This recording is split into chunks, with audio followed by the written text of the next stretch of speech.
வேகுது. முட்டையை அவிச்சு எடுத்துக்கிட்டு முட்டை கிரேவி எண்ணெய் ஊற்றிக்கணும். 3 ஸ்பூன் பொடி பொடியாக நறுக்கிக்கணும் நைஸாக. வெங்காயம் நல்லா வதங்கணும். இதை அரைச்சிக்கணும் கிரேவி. எல்லாம் ஒவ்வொரு ஸ்பூன். ஜீரகம், சோம்பு, மிளகு, பூண்டு, தேங்காய் கொஞ்சம், சின்னோண்டு பட்டை, இஞ்சி போடக்கூடாது.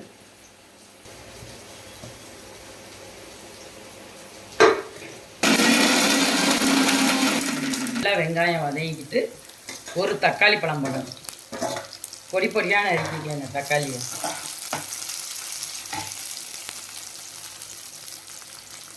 மஞ்சத்தூள்,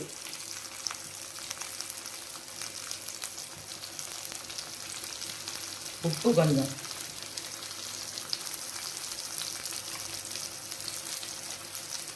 மிளகாத்தூள் 1 ஸ்பூன், 5 முட்டைக்கு.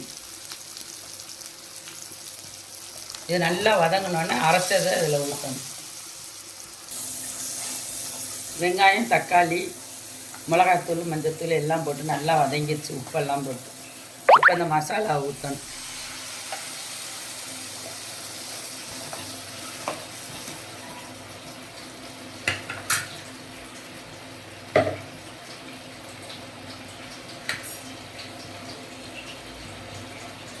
முட்டையை இது மாதிரி கீறி கத்தியில் ஒரு கீறி போடணும்.